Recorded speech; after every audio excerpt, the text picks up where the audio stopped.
do not fear a Muslim. Neither do I fear a Christian. I fear those Hindus who are against Hindutva ಅಂತ ಸಾವರ್ಕರ್ ಹೇಳಿದ್ರಲ್ಲ. ನನಗೆ ಮುಸಲ್ಮಾನರಂದ್ರೆ ಭಯ ಇಲ್ಲ, ನನಗೆ ಕ್ರಿಶ್ಚಿಯನರಂದ್ರೆ ಭಯ ಇಲ್ಲ, ಆದ್ರೆ ಹಿಂದೂ ಧರ್ಮದಲ್ಲೇ ಹುಟ್ಟಿ ಹಿಂದುತ್ವದ ವಿರುದ್ಧವಾಗಿ ಮಾತಾಡ್ತಾರಲ್ಲ ಅಂತ ಸೋಕಾಲ್ಡ್ ಹಿಂದೂಗಳು ನೋಡಿದ್ರೆ ಭಯ ಆಗುತ್ತೆ ಅಂತ. ಹಿಂದೂಗಳಲ್ಲಿ ಯಾರು ಪವಿತ್ರರೂ ಇಲ್ಲ, ಅಪವಿತ್ರರೂ ಇಲ್ಲ. ನಾ ಹಿಂದೂ ಪತಿಯುತೋ ಭವೇತ್, ಹಿಂದೂಗಳೆಲ್ಲರೂ ಸೋದರರು. ವಾಟ್ಸಪ್ ಸ್ಟೇಟಸ್ ನಲ್ಲಿ ಹಾಡು ಇಟ್ಕೊಂಡು ತಿರುಗಾಡ್ತಾ ಇದ್ರಿ, ಇನ್ಸ್ಟಾ ಸ್ಟೋರಿನಲ್ಲಿ ಹಾಡು ಇಟ್ಕೊಂಡು ತಿರುಗಾಡ್ತಾ ಇದ್ರಿ, ಡಿಜೆಗಳಲ್ಲಿ ಹಾಡಾಕೊಂಡು ತಿರುಗಾಡ್ತಾ ಇದ್ವಿ. ಬನಾಯಂಗೆ ಮಂದಿರ್, ಬನಾಯಂಗೆ ಮಂದಿರ್, ಭಾಯ್ ಲೋಗ್ ಬನ್ ಗಯಾ ಮಂದಿರ್. ಜನನೀಂ ಶಾರದಾಂ ದೇವೀಂ ರಾಮಕೃಷ್ಣಂ ಜಗದ್ಗುರುಂ ಪಾದಪದ್ಮೇ ತಯೋರ್ಷಿತ್ವ ಪ್ರಣಮಾಮಿರ್ಮೂರ್ಮುಹುಂ ರತ್ನಾಕರಾಧೌತ ಪದಾಂ ಹಿಮಾಲಯ ಕಿರೀಟಿನೀಂ ಬ್ರಹ್ಮರಾಜ ಶಿರತ್ನಾಡ್ಯ ವಂದೇ ಭಾರತ ಮಾತರಂ. ಕ್ಷೇತ್ರದ ಗ್ರಾಮ ದೇವತೆಯ ತಾಯಿ ದುರ್ಗೆಯ ಪಾದರವಿಂದಗಳಲ್ಲಿ ಶರಣಾಗತಿಯನ್ನು ಬೇಡ್ತಾ, ನೆಲೆದಿರುವಂಥ ಎಲ್ಲ ನನ್ನ ನೆಚ್ಚಿನ ದೇಶಭಕ್ತ ಬಾಂಧವರೇ, ಮಾತಾ ಭಗಿಣಿಯರೇ, ಅಕ್ಕ ಅಣ್ಣಂದಿರೇ ಹಾಗೂ ಇಡೀ ಕಾರ್ಯಕ್ರಮದಲ್ಲಿ ನಮಗೆ ಸಹಕಾರ ನೀಡ್ತಾ ಇರುವಂಥ ಆರಕ್ಷಕ ಬಂಧುಗಳಿಗೆ, ಪತ್ರಕರ್ತ ಬಾಂಧವರಿಗೆ ಹಾಗೂ ಎಲ್ಲ ಹಿರಿಕಿರಿಯರ ಪಾದಗಳಿಗೆ ನನ್ನ ಹಣೆ ಹೆಚ್ಚಿ ನಮಸ್ಕರಿಸ್ತೇನೆ. ನನ್ನ ನೆಚ್ಚಿನ ಬಂಧುಗಳೇ, ಬಹುಶಃ ನವರಾತ್ರಿಯ ಸಂದರ್ಭ ಪ್ರತಿ ಬಾರಿ ಹೇಳೋದು, ನಮ್ಮ ಶಾಸ್ತ್ರಗಳಲ್ಲೇ ಹೇಳಿದ್ದಾರೆ ಕಲೌ ದುರ್ಗೋ ವಿನಾಯಕ ಅಂತ. ಕಲಿಯುಗದಲ್ಲಿ ನಮ್ಮ ಎಲ್ಲ ಫಲಪ್ರಾಪ್ತಿಗಳು ಅತ್ಯಂತ ವೇಗವಾಗಿ ಆಗಬೇಕಂದ್ರೆ ವಿನಾಯಕರನ್ನ ಅಂದರೆ ಗಣಪನನ್ನು ಮತ್ತೊಂದು ತಾಯಿ ದುರ್ಗೆಯನ್ನು ಆರಾಧಿಸಬೇಕು ಅಂತ. ಕಲಿಯುಗದಲ್ಲಿ ನಮ್ಮ ಎಲ್ಲ ಕಾಮನೆಗಳನ್ನು ದುರ್ಗಾ ಸಪ್ತಶತಿನಲ್ಲಿ ಮಾರ್ಕಂಡ ಋಷಿ ಮುನಿಗಳು ಬರೀತಾರಲ್ಲ, ಎಂ ಚಿಂತೆಯೇತೆ ಕಾಮಂ ತಂ ತಂ ಪ್ರಾಪ್ನೋತಿ ನಿಶ್ಚಿತಂ. ನಮ್ಮ ಮನಸ್ಸಿನ ಎಲ್ಲ ಬಯಕೆಗಳನ್ನು, ಕಾಮನೆಗಳನ್ನು ಅತ್ಯಂತ ವೇಗವಾಗಿ ಪೂರೈಸುವವರು ತಾಯಿ ದುರ್ಗೆ ಅಂತ. ಅಂಥ ತಾಯಿ ದುರ್ಗೆಯನ್ನು ಆರಾಧಿಸ್ತಾ ಇದ್ದೀವಿ ನಾವು. ಕಳೆದ 2 ದಿನಗಳನ್ನು ಆರಾಧಿಸಿ ಇವತ್ತು 3ನೇ ದಿನಕ್ಕೆ ಕಾಲಿಟ್ಟಿದ್ದೀವಿ. 2 ದಿನಗಳ ಕಾಲ ಶೈಲಪುತ್ರಿಯನ್ನು ಆರಾಧಿಸಿದ್ವಿ, ಬ್ರಹ್ಮಚಾರಿಣಿ ರೂಪದಲ್ಲಿ ಆರಾಧಿಸಿದ್ವಿ ತಾಯಿಯನ್ನು. ಇವತ್ತು ಅದೇ ಅಮ್ಮನವರನ್ನ ಚಂದ್ರಘಂಟಾ ದೇವಿಯ ರೂಪದಲ್ಲಿ ಆರಾಧಿಸ್ತಾ ಇದ್ದೀವಿ. 9 ದಿನಗಳ ಕಾಲ ತಾಯಿಯ ವಿಶ್ವರೂಪ ದರ್ಶನವನ್ನು ಮಾಡಲಿಕ್ಕೆ 9 ಸ್ವರೂಪಗಳಲ್ಲಿ ತಾಯಿಯನ್ನು ಆರಾಧಿಸೋದು ನಮ್ಮ ಪರಂಪರೆ. ದುರ್ಗಾ ಸಪ್ತಶತಿನಲ್ಲಿ ಮಾರ್ಕಂಡ ಋಷಿಮುನಿಗಳು ಬರೆಯುವ ಹಾಗೆ 9 ದಿನಗಳ ಕಾಲ. ಮೊದಲನೇ ದಿನ ಪ್ರಥಮಂ ಶೈಲಪುತ್ರಿ ಚ, ದ್ವಿತೀಯೈ ಬ್ರಹ್ಮಚಾರಿಣಿ, ತೃತೀಯೈ ಚಂದ್ರಘಂಟೇತಿ, ಕೋಷ್ಮಾಂಡೇತಿ, ಚತುರ್ಥಕಂ ಪಂಚಮಂ ಸ್ಕಂದಮಾತೇತಿ, ಷಷ್ಠಂ ಕಾತ್ಯಾಯಿನೀತಿ ಚ, ಸಪ್ತಮಂ ಕಾಲರಾತ್ರೀತಿ, ಮಹಾಗೌರಿತಿ ಷಷ್ಠಮಂ, ನವಮಂ ಸಿದ್ಧಿದಾತ್ರಿ ಚ, ನವದುರ್ಗ ಪ್ರಕೀರ್ತಿತ ಅಂತ 9 ದಿನಗಳ ಕಾಲ ತಾಯಿ ದುರ್ಗೆಯನ್ನು 9 ಸ್ವರೂಪದಲ್ಲಿ ನಾವು ಆರಾಧಿಸ್ಕೊ ಬರ್ತೀವಿ. ಈ 9 ದಿನಗಳ ಕಾಲ ನಾವು ಬೇಡಿದ್ದನ್ನೆಲ್ಲ ಪ್ರಾಪ್ತಿಸುವಂತೆ ಮಾಡ್ತಾರೆ.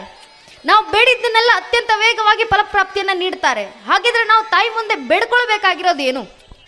ಬಹಳ ಜನ ತಾಯಿಂದ್ರೆ ಸೇರಿದ್ದೀರಾ, ನೋಡಿದಾಗ ಬಹಳ ಸಂತೋಷ ಆಯಿತು. ನಮ್ಮ ಕಾರ್ಯಕ್ರಮಗಳಲ್ಲಿ ಧಾರ್ಮಿಕ ಸಭೆಯಲ್ಲಿ ಬಂದು ಕೂರಬೇಕಾಗಿರೋದೇ ತಾಯಿಂದ್ರು, ಅದರಲ್ಲೂ ವಿಶೇಷವಾಗಿ ನವರಾತ್ರಿ ಅಂತ ಹಬ್ಬಗಳಲ್ಲಿ. ಕಾರಣ ನಾವು ತಾಯಿ ದುರ್ಗೆಯನ್ನು ಗರ್ಭಗುಡಿಯಲ್ಲಿ ಮಾತ್ರ ಅಲ್ಲ, ಗೃಹಾಣ ಪರಮೇಶ್ವರಿ ಅಂತ ಆರಾಧಿಸ್ತೇವೆ ನಾವು. ಅಂದರೆ ಮನೆಯಲ್ಲಿರುವಂಥ ಒಬ್ಬೊಬ್ಬ ಹೆಣ್ಣು ಮಗಳು ಕೂಡ ಜೀವಂತ ದುರ್ಗೆ ಅಂತೆ. ಇವತ್ತು ಸಾವಿರಾರು ಜನ ಜೀವಂತ ದುರ್ಗೆಯರು ಬಂದು ಕೂತಿರೋದನ್ನು ನೋಡಿದಾಗ ಬಹಳ ಸಂತೋಷ ಆಯಿತು, ಕಣ್ಣಿಗದೊಂದು ಸಂಭ್ರಮ. ಆದ್ದರಿಂದ ತಾಯಿಂದ್ರಿಗೆ ಅಭಿನಂದನೆಗಳು. ನಮ್ಮ ತಾಯಿಂದ್ರೆ ಇವತ್ತು ತಾಯಿ ಮುಂದೆ ಬೇಡ್ಕೊಳ್ಬೇಕಾಗಿರೋದು, ತಾಯಿ ಮುಂದೆ ವರವನ್ನು ಕೇಳಬೇಕಾಗಿರೋದು ಹೆಣ್ಣು ಮಕ್ಕಳೇ. ಆದರೆ ಯಾವ ವರವನ್ನು ಕೇಳಬೇಕು ತಾಯಿಯ ಮುಂದೆ? ಅಮ್ಮನವರ ಮುಂದೆ ಯಾವ ವರವನ್ನು ಕೇಳಬೇಕಂದ್ರೆ ಬಹುಶಃ ನಮಗೆ ಹಿರಿಯರು ಹೇಳ್ಕೊಟ್ಟಿದ್ದಾರೆ. ಎಂಥ ವರವನ್ನು ತಾಯಿ ಮುಂದೆ ಕೇಳಬೇಕು ಅಂದರೆ ತಾಯಿ ಜೀಜಾಬಾಯಿ ಕೇಳಿದಂಥ ವರವನ್ನು ತಾಯಿ ಮುಂದೆ ಕೇಳಬೇಕು. ಇದೇ ನವರಾತ್ರಿಯ ಸಂದರ್ಭಕ್ಕೆ ತಾಯಿ ಜೀಜಾವು ಮಾತಾ ದುರ್ಗೆಯ ಮುಂದೆ ನಿಂತು, ತುಳಜಾ ಭವಾನಿ ಮುಂದೆ ನಿಂತು, ಕಾಳಿಯ ಮುಂದೆ ನಿಂತು ಬೇಡ್ಕೊತಾರೆ, ಅಮ್ಮ ನನಗೆ ಸಂತಾನದ ಪ್ರಾಪ್ತಿಯನ್ನು ಮಾಡು. ಎಂಥ ಸಂತಾನದ ಪ್ರಾಪ್ತಿ? ನಾವು ತಾಯಿ ಎಲ್ಲಮ್ಮನನ್ನು ಆರಾಧಿಸ್ತೀವಿ, ಏನಕ್ಕೆ? ಸಂತಾನದ ಪ್ರಾಪ್ತಿ ಕೊಡಲಿ ಅಂತ. ಆದರೆ ಸಂತಾನದ ಪ್ರಾಪ್ತಿ, ಎಂಥ ಸಂತಾನದ ಪ್ರಾಪ್ತಿಯನ್ನು ಕೊಡಬೇಕು ತಾಯಿ ನಮಗೆ? ತಾಯಿ ಜೀಜಾಬಾಯಿ ಜಗನ್ಮಾತೆ ಮುಂದೆ, ಜಗದಂಬೆ ಮುಂದೆ ನಿಂತು ಕೇಳ್ತಾರೆ, ಅಮ್ಮ ಸಂತಾನವನ್ನು ಕೊಡು ನನಗೆ. ಅಂತಿಂತ ಸಂತಾನ ಅಲ್ಲ, ಸಾಮಾನ್ಯ ಸಂತಾನ ಅಲ್ಲ. ಎಂಥ ಸಂತಾನ ಆಗಿರಬೇಕು? ಪುತ್ರವಹ ಐಸಾ ಗುಂಡ ಜೈಚಿ ತೀನಿ ಲೋಕ ಜೇಂಡ. ನನಗೆ ಸಂತಾನವನ್ನು ಕೊಡು, 3 ಲೋಕಗಳಲ್ಲೂ ಕೂಡ ಭಗವದ್ಧ್ವಜವನ್ನು ಹಾರಿಸಬಲ್ಲಂತ ಹಿಂದೂ ಪದಪಾದಶಾಹಿಯಾದಂಥ ಮಗುವನ್ನು ನನಗೆ ಪ್ರಾಪ್ತಿಸುವಂತ ತಾಯಿಯ ಮುಂದೆ ವರವನ್ನು ಬೇಡದ್ರಲ್ಲ ತಾಯಿ ಜೀಜಾವು. ಅಂಥ ವರವನ್ನು ತಾಯಿ ಮುಂದೆ ನಮ್ಮ ತಾಯಿ ಅಂದ್ರೆ ಬೇಡ್ಕೊಳ್ಬೇಕು. ಅಮ್ಮನವರ ಮುಂದೆ ಬೇಡ್ಕೊಳ್ಬೇಕಾದಂಥ ವರ ಧರ್ಮ ರಕ್ಷಣೆ ಆಗಬೇಕು, ದೇಶದ ರಕ್ಷಣೆ ಆಗಬೇಕು, ಧರ್ಮ ಜಾಗೃತಿ ಆಗಬೇಕಂದ್ರೆ ತಾಯಿಯ ಆವಾಹನೆ ನಮ್ಮ ಮನೆಗಳಲ್ಲಾಗಬೇಕಾಗಿದೆ. ಯಾವ ತಾಯಿ ದುರ್ಗೆ ಪ್ರತಿಷ್ಠಾಪನೆ ಆದಾಗ ಮಾತ್ರ ದೇಶ ಧರ್ಮ ಜಾಗೃತಿ ಆಗ್ಲಿಕ್ಕೆ ಸಾಧ್ಯ ಅಂತ ನಮ್ಮ ಪೂರ್ವಿಕರು ಹೇಳ್ಕೊಂಡು ಬಂದರು. ಒಬ್ಬ ಕವಿಗಳು ಹೇಳ್ತಾರಲ್ಲ, ಜಾಗಲೇ ಭಾರ ಸ್ಮಶಾನ ತೀರೆ ಅಸೀವನಾಶಿನಿ ಮಹಾಕಾಳಿರೆ. ಯಾವಾಗ ಭಾರತ ಮತ್ತು ಸನಾತನ ಧರ್ಮ ತನ್ನ ನಾಶದ ಅಂಚಿಗೆ ಬಂದು ತಲುಪಿತೋ, ಸ್ಮಶಾನದ ತೀರಕ್ಕೆ ತಲುಪಿತೋ, ಆ ಸಂದರ್ಭದಲ್ಲಿ ಅಂತ ಹಿಂದೂ ಧರ್ಮದ ಭರತ ವರ್ಷದ ಪುನರ್ ಪ್ರತಿಷ್ಠಾಪನೆಗೋಸ್ಕರ ಅಂತ ತಾಯಿ ಕಾಳಿಯೇ ಎದ್ದು ಬರಬೇಕಾಯ್ತು ಅಂತ ಕವಿಗಳು ಹೇಳಿದ್ರು. ಯಾವಾಗೆಲ್ಲ ಧರ್ಮ ದೇಶ ಸಂಕಟಕ್ಕೆ ಬರುತ್ತೋ ಆಗೆಲ್ಲ ತಾಯಿ ಅವತರಿಸಿ ಬರ್ತಾರೆ. ಆ ತಾಯಿ ಪ್ರತಿಯೊಂದು ರೂಪದಲ್ಲೂ ಬಂದು ಧರ್ಮದ ರಕ್ಷಣೆಯನ್ನು ಮಾಡಿದ್ದಾರೆ. ಕಳೆದ ಯುಗಗಳ ಕಾಲ ಮಾರ್ಕಂಡೇ ಋಷಿಮುನಿಗಳು ದುರ್ಗಾ ಸಪ್ತಶತಿನಲ್ಲಿ, ದೇವಿ ಪುರಾಣದಲ್ಲಿ ಅದ್ಭುತವಾಗಿ ವರ್ಣಿಸ್ತಾರಲ್ಲ ತಾಯಿ ಒಂದೊಂದು ಸ್ವರೂಪವನ್ನ. ಶುಂಭ ನಿಶುಂಭರ ಸಂಹಾರ ಮಾಡಲಿಕ್ಕೆ ತಾಯಿ ಶಾಂಭವಿ ಅವತಾರವನ್ನು ತಾಳಿ ನಿತ್ರು. ಮಧುಕೈಟರ ಸಂಹಾರ ಮಾಡಲಿಕ್ಕೆ ತಾಯಿ ಎದ್ದು ನಿತ್ರು. ಮಹಿಷನ ಸಂಹಾರ ಮಾಡಲಿಕ್ಕೆ ವಾರಾಹಿ ಅವತಾರವನ್ನು ತಾಳಿ ನಿಂತು ಮಹಿಷಾಸುರನ ಮರ್ದಿನಿಯಾಗಿ ಜಗತ್ತಿನ ಮುಂದೆ ಎದ್ದು ನಿತ್ರು. ಅಂತ ಮಹಾದುರ್ಗೆ ಧರ್ಮ ರಕ್ಷಣೆಗಂತ ಯುಗಕ್ಕೂ ಅವತರಿಸಿ ಬಂದಿದ್ದಾರೆ. ಆ ತಾಯಿಯ ಅಂಶವಾಗಿ ಇವತ್ತು ಸಾವಿರಾರು ಜನ ತಾಯಿಂದರು ಕೂತಿದ್ದೀರಾ. ನಿಮ್ಮಲ್ಲೂ ಅದೇ ಸತ್ವ ಇದೆ. ನಾವು ತಾಯಿಯನ್ನ ಆರಾಧಿಸಬೇಕಾದ್ರೆ ಸ್ವತಃ ಪರಮೇಶ್ವರ ಮಹಾದೇವ ಶಿವ ಪಾರ್ವತಿಗೆ ಹೇಳ್ತಾರೆ, ಆಕೆ ಚಂದ್ರಗಂಟ ಸ್ವರೂಪದಲ್ಲಿ ನನ್ನಲ್ಲಿ ಯಾವ ಚಂದ್ರಶೇಖರನ ಅಂಶ ಇದೆಯೋ ಅದನ್ನು ಮೀರಿದಂಥ ಚಂದ್ರಘಂಟಾದೇವಿ ಅಂಶ ನಿನ್ನಲ್ಲಿದೆಯಮ್ಮ, ನೀನು ಜಾಗೃತಳಾಗು, ಧರ್ಮ ರಕ್ಷಣೆ ಆಗತ್ತೆ. ಸ್ವತಃ ಶಿವ ಹೆಣ್ಣು ಮಕ್ಕಳಿಗೆ ಕೊಟ್ಟಂತ ಕರೆ, ಧರ್ಮ ರಕ್ಷಣೆ ಆಗೋದಿದ್ರೆ ಹೆಣ್ಣು ಮಕ್ಕಳು ಜಾಗೃತರಾಗಬೇಕು. ಅದನ್ನೇ ಸ್ವಾಮಿ ವಿವೇಕಾನಂದ ಹೇಳಿದ್ದಲ್ಲ. ಕೋಲ್ಕತಾದ ಮಣ್ಣಿನಲ್ಲಿ ನಿಂತು ವಿವೇಕಾನಂದ ಕರೆಯನ್ನು ಕೊಟ್ಟರು. ಯಾವತ್ತು ನಮ್ಮ ಮನೆಯಲ್ಲಿರುವಂಥ ಹೆಣ್ಣು ಮಕ್ಕಳು ತಾಯಿಂದಿರು ಕೈಯಲ್ಲಿ ಭಗವದ್ಧ್ವಜವನ್ನು ಹಿಡಿದು ಧರ್ಮ ರಕ್ಷಣೆ ಗೆದ್ದು ಬರ್ತಾರೋ ಅವತ್ತು ತಾಯಿ ದುರ್ಗೆ ಮೈ ಕೆಡವಿ ಮಹಾಕಾಳಿ ಅಂತ ಅವತರಿಸಿ ನಿಲ್ತಾಳೆ ಅಂತ, ನಮ್ಮ ತಾಯಿಂದ್ರಿಂದ ಮಾತ್ರ ಧರ್ಮ ಜಾಗೃತಿ ಆಗೋದು ಅಂತ ವಿವೇಕಾನಂದರ ಕರೆಯನ್ನು ಕೊಟ್ಟಿದ್ರು. ಆ ನಿಟ್ಟಿನಲ್ಲಿ ಇವತ್ತು ಧರ್ಮ ರಕ್ಷಣೆ ಆಗಬೇಕು, ಧರ್ಮ ಜಾಗೃತಿ ಅಂದರೆ ತಾಯಿಂದರು ಜಾಗೃತರಾಗಬೇಕಾಗಿದ್ದಾರೆ. ತಾಯಿಂದರು ಮಕ್ಕಳಲ್ಲಿ ಧಾರ್ಮಿಕತೆಯನ್ನು ತುಂಬಿಸಬೇಕಾಗಿದೆ. ತಾಯಿಂದ್ರು ಮಕ್ಕಳಲ್ಲಿ ಎಂಥ ಧಾರ್ಮಿಕತೆ ತುಂಬಿಸಬೇಕು.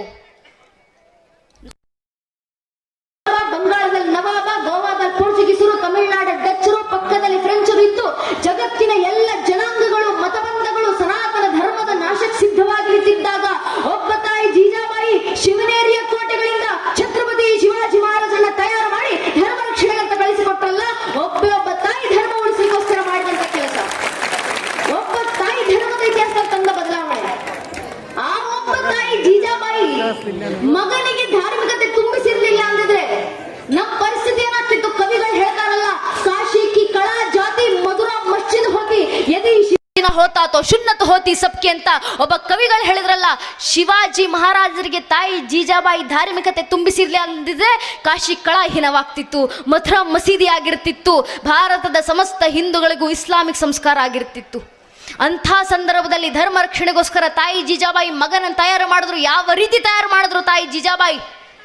ಮನೆಯಲ್ಲಿದ್ದಂಥ ಪುಟ್ಟ ಹುಡುಗ ಶಿವಾಜಿಯನ್ನು ಕೂರಿಸ್ಕೊಂಡು ತಾಯಿ ಜೀಜಾಬಾಯಿ ಎಂದಿಗೂ ಮಗು ನೀನು ಬೆಳೆದ ನಂತರ ನೀನು ಮಹಾರಾಜನಾಗಿ ನೀನು ಸುಖ ಸಂಪತ್ತಿನಲ್ಲಿ ಬದುಕಬೇಕಪ್ಪ ಎಂದಿಗೂ ಹೇಳಲಿಲ್ಲ. ಪುಟ್ಟ ಹುಡುಗ ಶಿವಾಜಿಯನ್ನು ಕೂರಿಸ್ಕೊಂಡು ತಾಯಿ ಜೀಜಾಬಾಯಿ ಕನಸು ಕಟ್ಟಿಕೊಡ್ತಾರೆ ಮಗನಿಗೆ. ಮಗು ಶಿವ, ನಿನ್ನ ಜೀವನದ ಕನಸಾಗಬೇಕು. ಯಾವುದು ಕನಸು? ನಿನ್ನ ದೇಹದ ನರ ನಾಡಿಗಳನ್ನು ಬತ್ತಿಯೊಂತೊಸದು ರಕ್ತದ ದೀಪವನ್ನು ಹಿಂದೂ ಧರ್ಮದ ಧರ್ಮೋದ್ಧಾರ ಕಚ್ಚಿಡೋದೇ ನಿನ್ನ ಜೀವನದ ಅಂತಿಮ ಕನಸಾಗಬೇಕಂತ ತಾಯಿ ಜೀಜಾಬಾಯಿ ಮಗನಿಗೆ ಕನಸಿ ಕಟ್ಟಿಕೊಟ್ರಲ್ಲ. ಆ ತಾಯಿ ಕೊಟ್ಟಂತ ಕನಸಿನ ಪರಿಣಾಮ ಇವತ್ತು ಧರ್ಮ ಜೀವಂತವಾಗಿದೆ, ನಾವುಗಳು ಜೀವಂತವಾಗಿದ್ದೀವಿ ಹಿಂದೂಗಳಾಗಿ. ಆ ತಾಯಿ ಜೀಜಾಬಾಯಿಲಿರುವಂಥ ಸತ್ವ ಇವತ್ತು ಇಲ್ಲಿರುವಂಥ ಅಷ್ಟೂ ತಾಯಿಂದ್ರಲ್ಲೂ ಇದೆ. ಆದ್ರಿಂದ ತಾಯಿಂದರು ಜಾಗೃತರಾಗಬೇಕಾಗಿದ್ದಾರೆ. ತಾಯಿಂದರು ಜಾಗೃತರಾಗಿ ಮಕ್ಕಳಲ್ಲಿ ಅದೇ ಧಾರ್ಮಿಕತೆಯ ಜಾಗೃತಿಯನ್ನು ತುಂಬಿಸಬೇಕು. ಇವತ್ತು ಧರ್ಮ ಜಾಗೃತಿ ಆಗಬೇಕಂತ ಏನಕ್ಕೆ ಹೇಳ್ತಾ ಇರೋದಂದ್ರೆ ಕಾರಣ ಇಷ್ಟೇ ನನ್ನ ನೆಚ್ಚಿನ ಬಂಧುಗಳೇ. ನಮ್ಮ ಧರ್ಮದಲ್ಲಿ ಹುಟ್ಟಿ ಅನೇಕರು, ನಮ್ಮ ಧರ್ಮ ಏನಕ್ಕೆ ಜಾಗೃತಿ? ಧರ್ಮ ರಕ್ಷಣೆಗೆ ಜಾಗೃತಿಯೇ ಮುಖ್ಯ. ಸಾವರ್ಕರ್ ಅವರು ಹೇಳಿದಂತ ಮಾತು, ಯುವಕರಾಗಿದ್ದಂಥ ವೀರ್ ಸಾವರ್ಕರ್ ಅವರು ಹಿಂದೂ ಸಮಾಜಕ್ಕೆ ಕರೆಯನ್ನ ಕೊಡ್ತಾರೆ, ಹಿಂದೂಗಳು ಜಾಗೃತರಾಗಬೇಕು. ಏನಕ್ಕೆ? ಧರ್ಮಕ್ಕೆ ಕುತ್ತಿದೆ. ಯಾರಿಂದ ಕುತ್ತು? ಸಾವರ್ಕರ್ ಹೇಳ್ತಾರೆ, I do not fear A Muslim, neither do I fear A Christian, I fear those Hindus against Hindutva ಅಂತ ಸಾವರ್ಕರ್ ಹೇಳಿದ್ರಲ್ಲ. ನನಗೆ ಮುಸಲ್ಮಾನರಂದ್ರೆ ಭಯ ಇಲ್ಲ, ನನಗೆ ಕ್ರಿಶ್ಚಿಯನರಂದ್ರೆ ಭಯ ಇಲ್ಲ, ಆದ್ರೆ ಹಿಂದೂ ಧರ್ಮದಲ್ಲೇ ಹುಟ್ಟಿ ಹಿಂದುತ್ವದ ವಿರುದ್ಧವಾಗಿ ಮಾತಾಡ್ತಾರಲ್ಲ ಅಂತ ಸೋಕಾಲ್ಡ್ ಹಿಂದೂಗಳು ನೋಡಿದ್ರೆ ಭಯ ಆಗತ್ತೆ ಅಂತ ಸಾವರ್ಕರ್ ಅವರು ಯಾವುದೋ ಕಾಲದಲ್ಲಿ ಕರೆ ಕೊಟ್ಟಿದ್ರು. ಅಂದು ಸಾವರ್ಕರ್ ಅವರು ಕೊಟ್ಟಂತ ಕರೆ ಇವತ್ತು ನಮಗೆ ಅರ್ಥ ಆಗಬೇಕಾಗಿದೆ. ನಮ್ಮ ಧರ್ಮ ರಕ್ಷಣೆ ಆಗಬೇಕಂದ್ರೆ ಇಲ್ಲಿ ಯಾರದೋ ವಿರುದ್ಧ ಕತ್ತಿಡ್ದು ಹೋರಾಡುವಂತ ಅವಶ್ಯಕತೆ ನಮ್ಮ ಸಮಾಜಕ್ಕಿಲ್ಲ. ನಮ್ಮ ಪೂರ್ವಿಕರ ಕೆಲಸ ಮಾಡಿದ್ದಾರೆ, ಅವರ ಶ್ರಮದ ಪ್ರತಿಫಲ ಇವತ್ತು ಧರ್ಮ ಉಳಿದಿದೆ. ಆದ್ರೆ ಈಗ ಉಳ್ಕೊಂಡು ಬಂದಿರುವಂತ ಧರ್ಮವನ್ನು ಹೀಗೆ ಉಳಿಸಿ ಮುಂದಿನ ಪೀಳಿಗೆಗೆ ತಲುಪಿಸ್ಬೇಕಂದ್ರೆ ನಮ್ಮಲ್ಲಿ ಜಾಗೃತಿ ಬಂದ್ರೆ ಸಾಕು.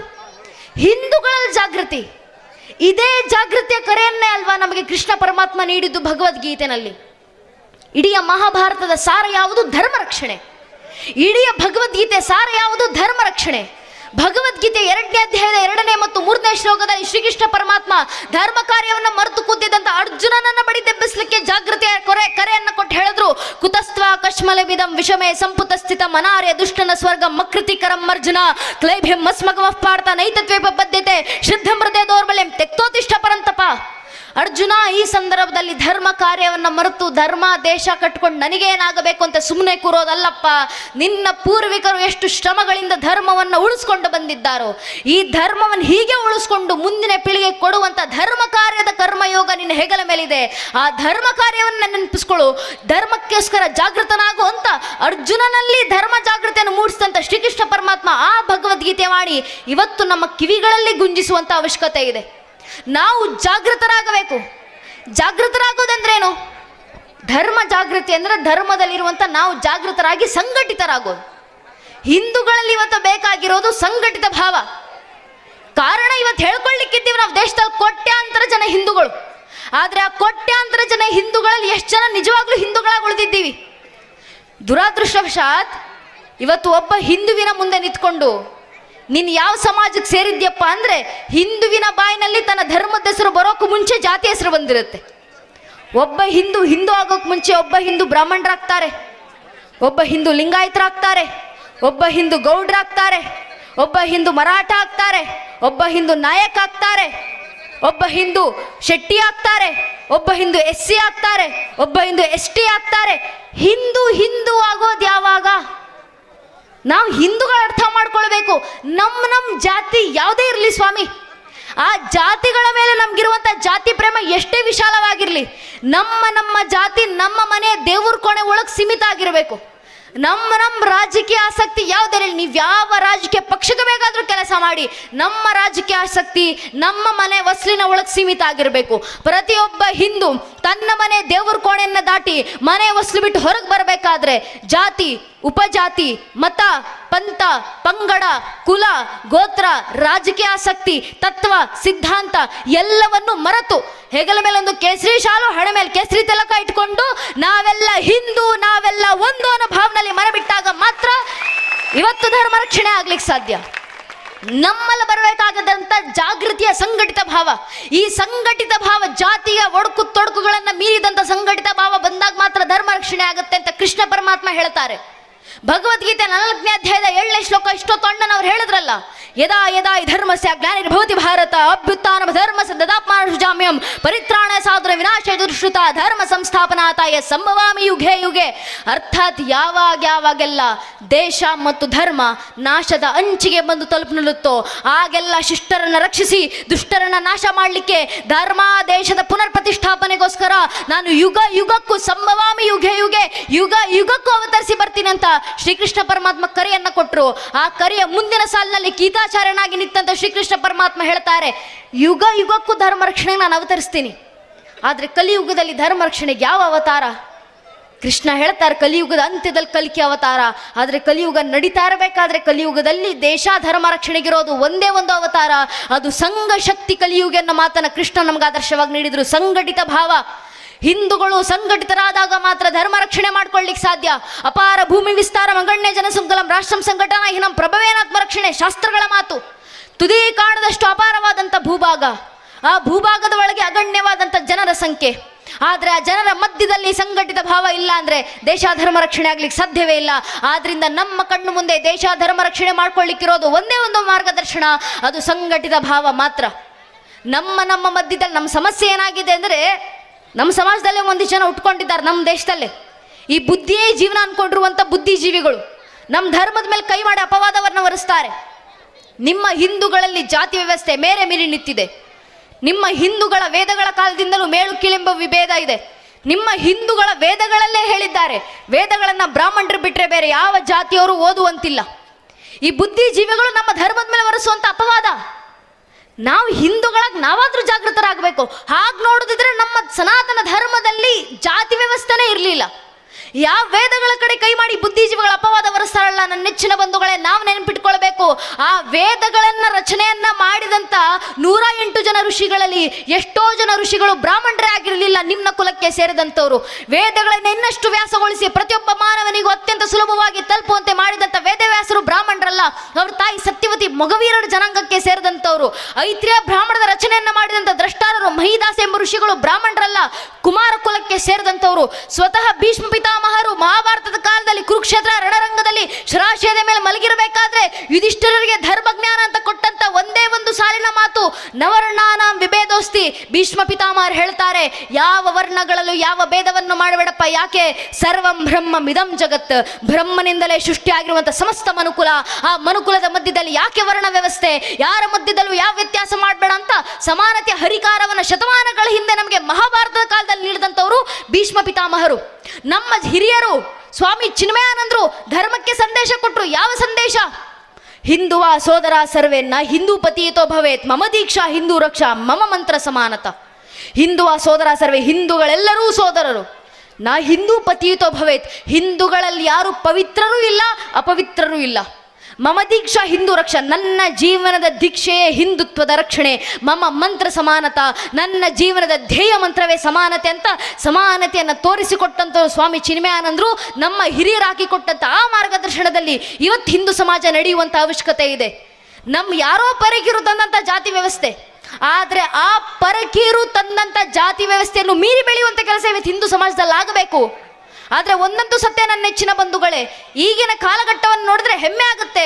ಕೊನೆಗೂ ಸನಾತನ ಧರ್ಮ ತನ್ನ ಮಧ್ಯದಲ್ಲಿರುವಂಥ ಜಾತಿ ಒಡಕು ತೊಡಕುಗಳನ್ನು ಮೀರಿ ಬೆಳೆಯುವಂಥ ಕೆಲಸ ಮಾಡ್ತಿದೆ. ಜಾತಿಯನ್ನು ಮೀರಿ ಧರ್ಮ ಬೆಳೆದಿದೆ ಅನ್ನೋದಕ್ಕೆ ಬಹಳ ದೊಡ್ಡ ಉದಾಹರಣೆ ಅಂದರೆ, ಬಹುಶಃ 500 ವರ್ಷಗಳ ಹೋರಾಟದ ನಂತರ, 78ಕ್ಕೂ ಹೆಚ್ಚು ಮಹಾಕದನಗಳ ನಂತರ, ಸುಮಾರು 3.5 ಲಕ್ಷ ಜನ ಹಿಂದೂ ಕಾರ್ಯಸೇವಕರ ಬಲಿದಾನಗಳ ನಂತರ ಇಂದು ನನಸಾಗಿರುವಂಥ ಶತಮಾನಗಳ ಕನಸು ನಮ್ಮ ಅಯೋಧ್ಯೆಯ ರಾಮಲಲ್ಲಾರ ರಾಮ ಮಂದಿರ. ಆ ಒಂದು ರಾಮ ಮಂದಿರ ನಿರ್ಮಾಣಕ್ಕೆ ಎಷ್ಟು ಕನಸುಗಳನ್ನು ಕಂಡಿದ್ರು ನಮ್ಮ ಪೂರ್ವಿಕರು, ನಮ್ಮ ವಯಸ್ಸಿನವರು.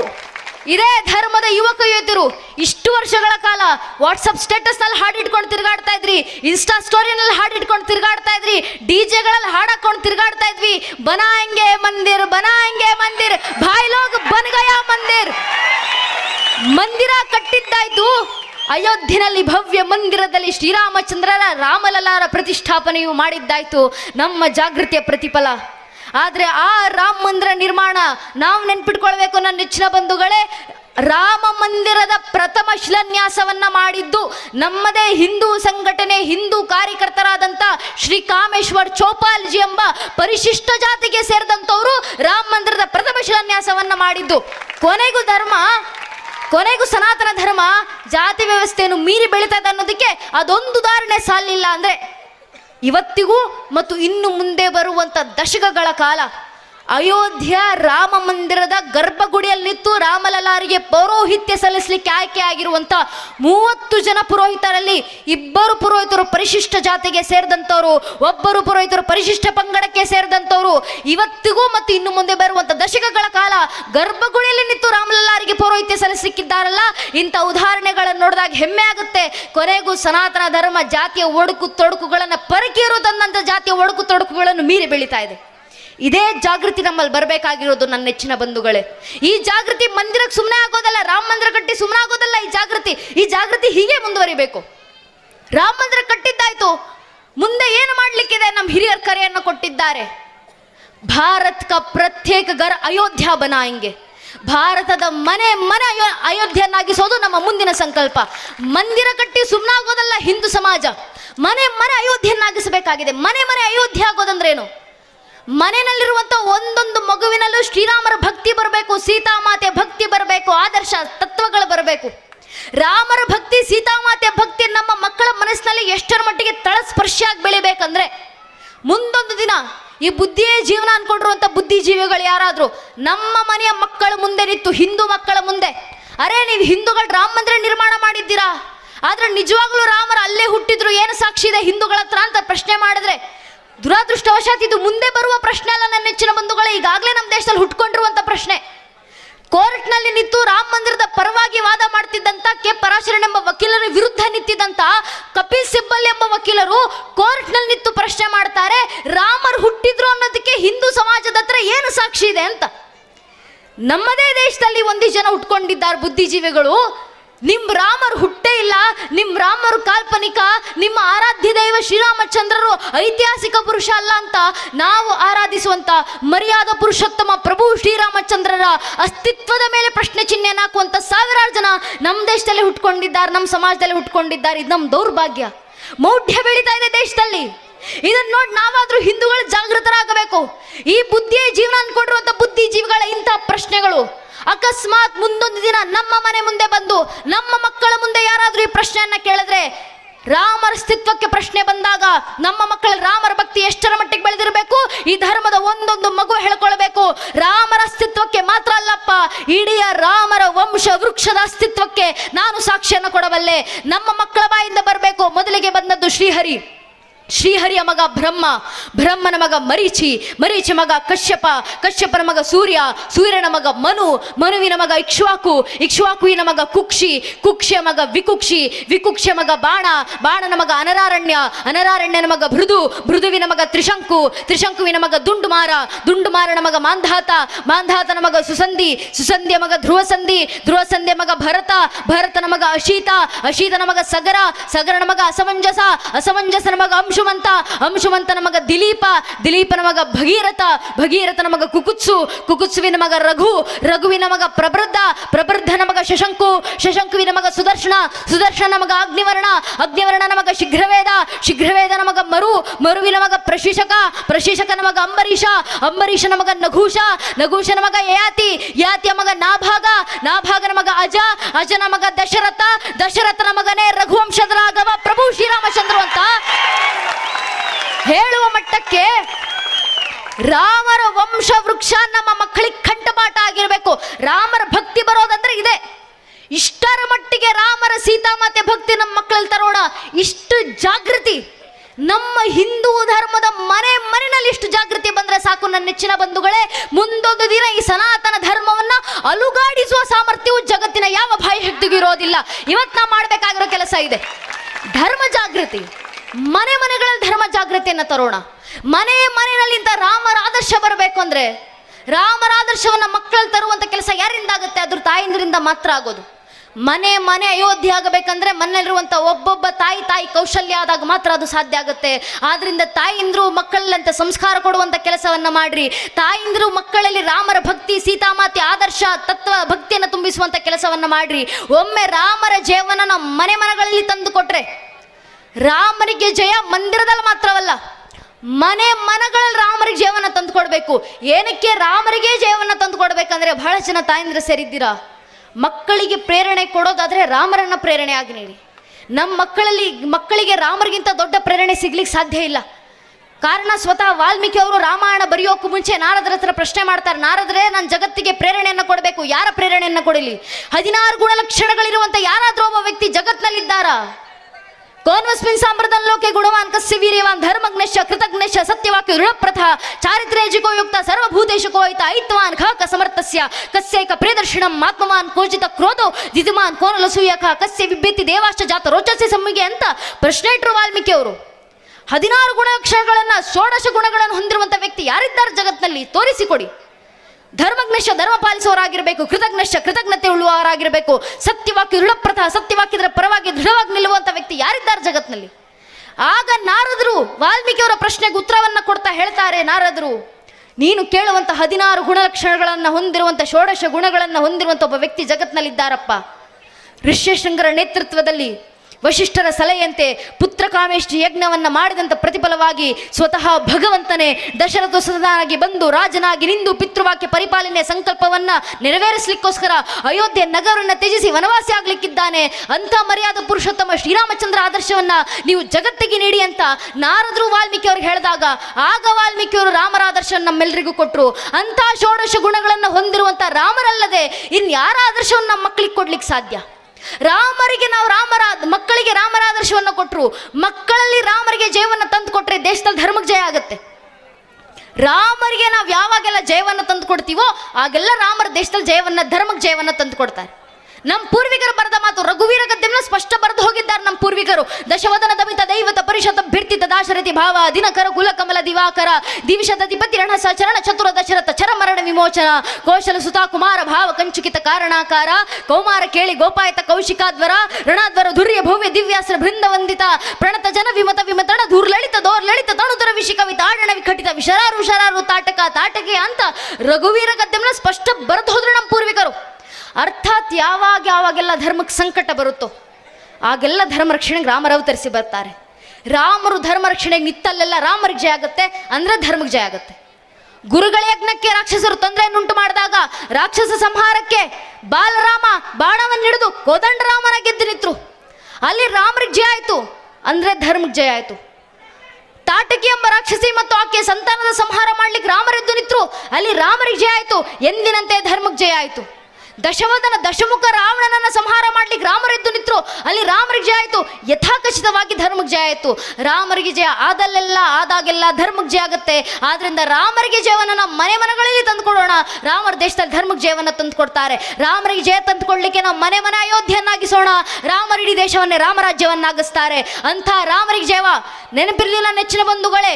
ಇಷ್ಟು ವರ್ಷ ನಮ್ಮ ಪೂರ್ವಿಕರು ರಾಮರಿಗೆ ಜಯವನ್ನು ತಂದು ಕೊಟ್ಟರಿಂದ ಈ ದೇಶದಲ್ಲಿ ಧರ್ಮ ಉಳ್ಕೊಂಡು ಬಂದಿರೋದು. ಕಾರಣ ಧರ್ಮ ರಕ್ಷಣೆಗೆ ರಾಮರೇ ನಿಂತಿದ್ದಾರೆ. ಈ ಸನಾತನ ಧರ್ಮವನ್ನು ನಾಶ ಮಾಡಲಿಕ್ಕೆ ಎಷ್ಟು ಪ್ರಯತ್ನಗಳಾದರೂ ಈ ಧರ್ಮ ನಾಶ ಆಗಲಿಲ್ಲ. ಏನಕ್ಕೆ? ಧರ್ಮ ರಕ್ಷಣೆಗೆ ಭಗವಂತನೇ ನಿಂತಿರೋದ್ರಿಂದ. ಆ ತಾಯಿ ಮಹಾಕಾಳಿ ಧರ್ಮ ರಕ್ಷಣೆಗೆ ಯುಗಕ್ಕೂ ಎಷ್ಟೋ ಅವತಾರಗಳನ್ನು ಹೊತ್ತಿ ಬಂದರು. ಆ ತಾಯಿಯೇ ಧರ್ಮ ರಕ್ಷಣೆಗೆ ನಿಂತಿದ್ದಾರೆ, ಅದಕ್ಕೆ ಧರ್ಮ ನಾಶ ಆಗಲಿಲ್ಲ. ಯೋಚನೆ ಮಾಡಿ ನನ್ನ ನೆಚ್ಚಿನ ಬಂಧುಗಳೇ, ನಮ್ಮ ಸನಾತನ ಧರ್ಮದ ನಾಶಕ್ಕೆ ನಮ್ಮ ಮೇಲೆ ಎಷ್ಟು ದಾಳಿಗಳಾದವು.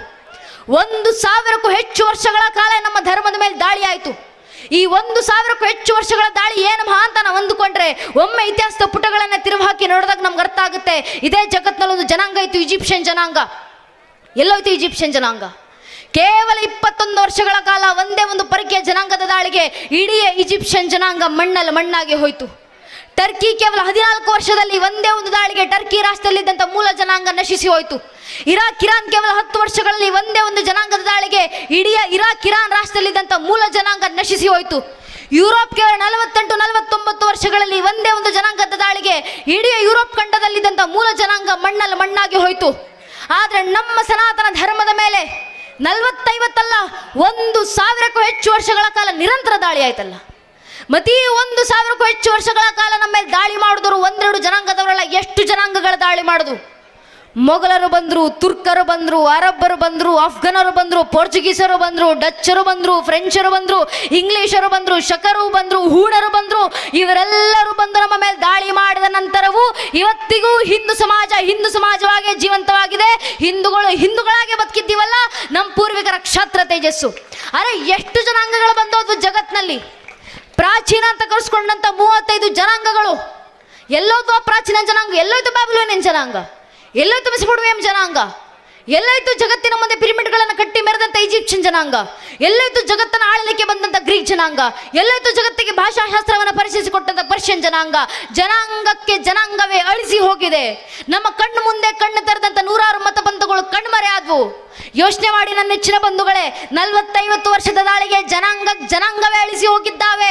ಆದರೆ ನಮ್ಮ ಧರ್ಮದ ಮೇಲೆ ಸಾವಿರಾರು ವರ್ಷಗಳ ಕಾಲ ದಾಳಿ ಆದ ನಂತರವೂ 100 ಜನಾಂಗಗಳ ಆಕ್ರಮಣ ಮಾಡಿದ ನಂತರವೂ ನಮ್ಮ ಧರ್ಮ ಬಿಡಿ, ಈ ಧರ್ಮದಲ್ಲಿ ಹುಟ್ಟಿದಂಥ ಒಂದು ಗ್ರಂಥ, ಇಡೀ ಜಗತ್ತಿನಲ್ಲೇ ಸೃಷ್ಟಿಯಾದಂಥ ಜಗತ್ತಿನ ಪ್ರಥಮ ಗ್ರಂಥ ಋಗ್ವೇದ 1,00,000 ವರ್ಷಗಳ ಹಿಂದೆ ಸೃಷ್ಟಿ ಮಾಡಿದ್ದು. ಆ ಜಗತ್ತಿನ ಪ್ರಥಮ ಗ್ರಂಥ ಋಗ್ವೇದದ ಪ್ರಥಮ ಮಂಡಳದ ಪ್ರಥಮ ಸೂಕ್ತದ ಪ್ರಥಮ ಮಂತ್ರ ಅಗ್ನಿಮೀಳೆ ಪುರೋಹಿತಂ ಯಜ್ಞೇಶ ದೇವ ಮಾತೃಜಂ ಹೋತಾಹಾರ ಮೃತ ದದಾತಮಂ ಅಂತ ಋಗ್ವೇದದ ಪ್ರಥಮ ಮಂತ್ರದಿಂದ ಹಿಡಿದು ಇಡೀ ಋಗ್ವೇದದಲ್ಲಿ ಒಟ್ಟು 4,34,000 ಪದಗಳು ನಮ್ಮ ಮೇಲೆ 1,00,000 ವರ್ಷಗಳ ಸಾವಿರಾರು ವರ್ಷ ದಾಳಿ ಆದ ನಂತರವೂ ಲಕ್ಷಾಂತರ ವರ್ಷಗಳ ಹಿಂದೆ ಬರೆದಂಥ ಜಗತ್ತಿನ ಪ್ರಥಮ ಪುಸ್ತಕ ಆ ಋಗ್ವೇದದ ಪ್ರಥಮ ಮಂಡಳದಿಂದ ಹಿಡಿದು ಇಡೀ ಋಗ್ವೇದದ 4,34,000 ಪದಗಳಲ್ಲಿ ಒಂದೇ ಒಂದು ಪದ ಆಚೆ ಈಚೆ ಆಗದೆ 21ನೇ ಶತಮಾನದಲ್ಲೂ 2024ರಲ್ಲೂ ಹಿಂದೂಗಳ ಒಂದೊಂದು ಹಿಂದೂ ಮನೆಗೆ ಹೋದ್ರು ವೇದಗಳನ್ನ ಅದೇ ರೀತಿ ಕಂಠಪಾಠ ಮಾಡಿ ಪಾರಾಯಣವನ್ನ ಮಾಡ್ತೀವಲ್ಲ ನಾವು. ಈ ಧರ್ಮದ ಶ್ರೇಷ್ಠತೆ ಇನ್ನೆಷ್ಟು ಹಿರಿಯ ಮಟ್ಟದ್ದಿರ್ಬೋದು. ಒಂದು ಗ್ರಂಥದ ಒಂದು ಪದವನ್ನು ಕಳ್ಕೊಳ್ಳಿಕ್ ಬಿಡ್ಲಿಲ್ಲ ನಮ್ಮ ಪೂರ್ವಿಕರು. ನಮ್ಮ ಪೂರ್ವಿಕರ ಕ್ಷಾತ್ರ ತೇಜಸ್ಸು. ಈ ಧರ್ಮ ಉಳ್ಕೊಂಡು ಬಂದಿದೆ ಅಂದ್ರೆ ನಮ್ಮ ಪೂರ್ವಿಕರ ಕ್ಷಾತ್ರ ತೇಜಸ್ಸು ಎಂಥದ್ದಿರಬೇಕು. ಮೊಘಲರ ದಾಳಿ ಆದಂಥ ಸಂದರ್ಭದಲ್ಲಿ, ರಜಾಕರ ದಾಳಿ ಆದಂಥ ಸಂದರ್ಭದಲ್ಲಿ, ನಿಜಾಮರ ದಾಳಿ ಆದಂಥ ಸಂದರ್ಭದಲ್ಲಿ ಆ ಪರಕೀಯರು ನಮ್ಮ ಪೂರ್ವಿಕರ ಕತ್ತಿನ ಮೇಲೆ ಕತ್ತಿಯನ್ನಿಟ್ಟು ಆಯ್ಕೆಗಳನ್ನು ಕೊಟ್ಟರು. ಏನು ಆಯ್ಕೆ? ಒಂದು, ಈ ಕ್ಷಣ ಧರ್ಮವನ್ನು ಬಿಟ್ಟು ಮತಾಂತರ ಆಗು, ಇಲ್ಲ ಇದೇ ಕ್ಷಣ ನಿನ್ನ ಪ್ರಾಣವನ್ನು ಹೀರ್ತೀವಿ. ನಮ್ಮ ಪೂರ್ವಿಕರ ಮುಂದೆ ಇದ್ದಿದ್ದು ಎರಡೇ ಆಯ್ಕೆ. ಒಂದು, ಧರ್ಮ ಬಿಟ್ಟು ಮತಾಂತರ ಆಗಬೇಕು, ಇಲ್ಲ ಜೀವ ತಗೊಂತಾರೆ. ಅಂಥ ಸಂದರ್ಭದಲ್ಲೂ ಕತ್ತಿನ ಅಂಚಿನಲ್ಲೂ ಜೀವ ಬೆದರಿಕೆಯಲ್ಲಿ ನಿಂತಿದ್ದಂಥ ನಮ್ಮೆಲ್ಲರ ಪೂರ್ವಿಕರ ಬಾಯಿಂದ ಬಂದಿದ್ದು ಒಂದೇ ಒಂದು ಉತ್ತರ, ಅದು ಬೇಕಾದರೆ ಪ್ರಾಣ ಬಿಡ್ತೀನಿ ಆದರೆ ಧರ್ಮ ಬಿಡೋದಿಲ್ಲ ಅಂತ ನಮ್ಮ ಪೂರ್ವಿಕರ ಬಾಯಿಂದ ಬಂದಂಥ ಉತ್ತರ. ಇವತ್ತು ನಾವು ಹಿಂದೂಗಳಾಗಿ ಉಳಿದಿದ್ದೀವಿ. ಎಷ್ಟು ಉದಾಹರಣೆಗಳು ಬೇಕು? ಛತ್ರಪತಿ ಸಂಭಾಜಿ ಮಹಾರಾಜ್ 42 ದಿನಗಳ ಕಾಲ ಸಂಭಾಜಿ ಮಹಾರಾಜರಿಗೆ ಚಿತ್ರಹಿಂಸೆ ಕೊಡಲಾಯಿತು. ಸಂಭಾಜಿ ಮಹಾರಾಜರ ಕೈ ಬೆರಳುಗಳನ್ನು ಕತ್ತರಿಸಿದ್ರು, ಸಂಭಾಜಿ ಮಹಾರಾಜರ ಕಾಲು ಬೆರಳುಗಳನ್ನು ಕತ್ತರಿಸಿದ್ರು, ಸಂಭಾಜಿ ಮಹಾರಾಜರ ಕೈ ಕಾಲನ್ನು ಕತ್ತರಿಸಲಾಯಿತು, ಅವರ ಕಣ್ಣನ್ನು ಕಾದ ಸೀಸೆಯಿಂದ ಕಿತ್ತು ತೆಗೆಯಲಾಯಿತು, ಜೀವಂತವಿರಬೇಕಾದ್ರೆ ಅವರ ದೇಹದ ತುಂಡು ತುಂಡನ್ನಾಗಿಸಲಾಯಿತು.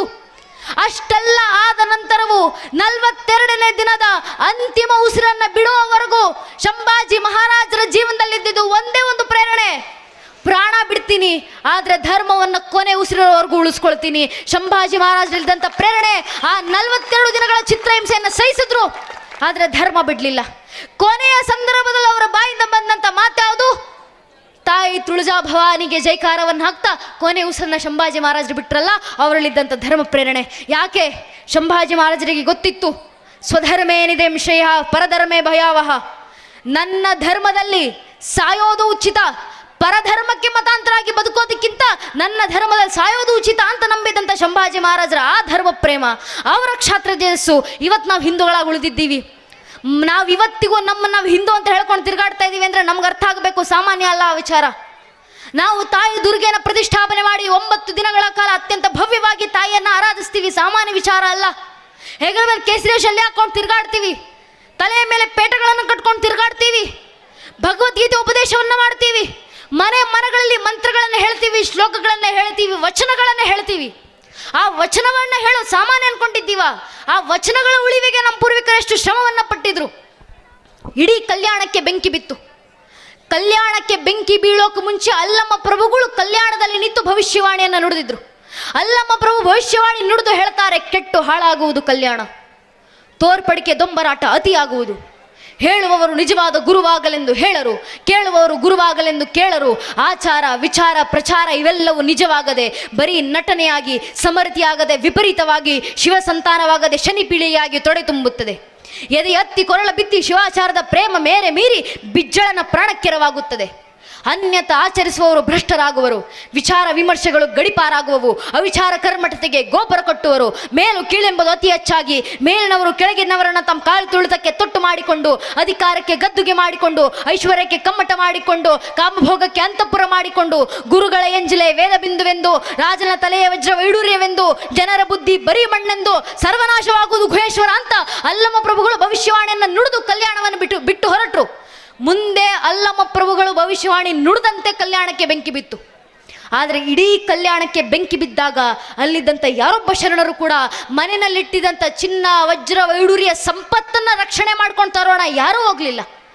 ಇಡೀ ಕಲ್ಯಾಣಕ್ಕೆ ಬೆಂಕಿ ಬಿದ್ದು ಇಡೀ ಆ ಕಲ್ಯಾಣ ಹೊತ್ತಿ ಉರಿತಾ ಇರಬೇಕಾದ್ರೆ ಅಲ್ಲಿದ್ದಂಥ ಒಬ್ಬೊಬ್ಬ ಶರಣರು, ಮಡಿವಾಳ ಮಾಚಿದೇವರಿಂದ ಹಿಡಿದು ನೀಲಾಂಬಿಕೆ ಗಂಗಾಂಬಿಕೆವರೆಗೂ ಎಲ್ಲ ಶರಣರು ಕೈಗೆ ಸಿಕ್ಕಿದ್ದಂಥ ವಚನಗಳ ತಾಳೆಗರಿಗಳನ್ನು ಇಟ್ಕೊಂಡು ಓಡೋಡಿ ಬಂದರು. ಏನಕ್ಕೆ? ಜಗತ್ನಲ್ಲಿ ಏನು ಸುಟ್ಟು ನಾಶ ಆದರೂ ಪರವಾಗಿಲ್ಲ, ಆದರೆ ಈ ಧರ್ಮ ಸುಡುವಂತಿಲ್ಲ. ಜಗತ್ನಲ್ಲಿ ಏನು ಸುಟ್ಟು ಬೂದಿ ಆದರೂ ಪರವಾಗಿಲ್ಲ, ಈ ಧರ್ಮ ಜ್ಞಾನ ಆಧ್ಯಾತ್ಮಿಕ ಪರಂಪರೆ ಸಂಸ್ಕೃತಿ ಆಚರಣೆಗಳು ಸುಡುವಂತಿಲ್ಲ ಅಂತ ಈ ಧರ್ಮವನ್ನು ಉಳಿಸಲೇಬೇಕು, ಈ ಧರ್ಮವನ್ನು ಉಳಿಸ್ಕೊಂಡು ಮುಂದಿನ ಪೀಳಿಗೆಗೆ ತಲುಪಿಸಲೇಬೇಕು ಅಂತ ಧರ್ಮದ ಉಳಿಗೆ ನಮ್ಮ ಪೂರ್ವಿಕರಲ್ಲಿದ್ದಂಥ ತುಡಿತ ಅಂಥದ್ದು. ಇಷ್ಟು ಶ್ರಮಗಳ ಮೂಲಕ ಇವತ್ತಿಗೂ ನಮ್ಮ ಧರ್ಮ ಉಳ್ಕೊಂಡು ಬಂದಿದೆ. ಇಷ್ಟು ಶ್ರಮಗಳ ಮೂಲಕ ಉಳ್ಕೊಂಡು ಬಂದಿರುವಂಥ ನಮ್ಮ ಧರ್ಮ ಇವತ್ತು ನಮ್ಮ ಕೈಲಿದೆ. ಈ ಧರ್ಮವನ್ನು ಉಳಿಸಿ ಮುಂದಿನ ಪೀಳಿಗೆ ಕೊಡುವಂಥ ಕೆಲಸ ನಮ್ಮಿಂದ ಆಗಬೇಕಾಗಿದೆ. ಒಂದಂತೂ ಸತ್ಯ ನನ್ನ ನೆಚ್ಚಿನ ಬಂಧುಗಳೇ, ಯಾರು ಎಷ್ಟೇ ಪ್ರಯತ್ನಗಳು ಮಾಡಲಿ ಈ ಸನಾತನ ಧರ್ಮ ನಾಶ ಆಗ್ಲಿಕ್ಕೆ ಸಾಧ್ಯ ಇಲ್ಲ. ಇಷ್ಟು ವರ್ಷ ನಾಶ ಆಗಿಲ್ಲ, ಮುಂದೆಯೂ ನಾಶ ಆಗೋದಿಲ್ಲ. ಕಾರಣ ಈ ಧರ್ಮ ರಕ್ಷಣೆಗೆ ಭಗವಂತನೇ ನಿಂತಿದ್ದಾರೆ. ಭಗವಂತನೇ ಹೇಳಿರುವಂಥ ಮಾತು, ಭಗವದ್ಗೀತೆ 9ನೇ ಅಧ್ಯಾಯದ 31ನೇ ಶ್ಲೋಕದಲ್ಲಿ ಶ್ರೀಕೃಷ್ಣ ಪರಮಾತ್ಮ ಅರ್ಜುನನ ಮುಂದೆ ನಿಂತು ಹೇಳ್ತಾರೆ, ಕೌಂತ್ಯ ಪ್ರತಿಜಾನಿಹಿ ನಮೇ ಭಕ್ತ ಪ್ರಣಶತಿ, O son of Kunti declare it boldly that the devotees of my never perish.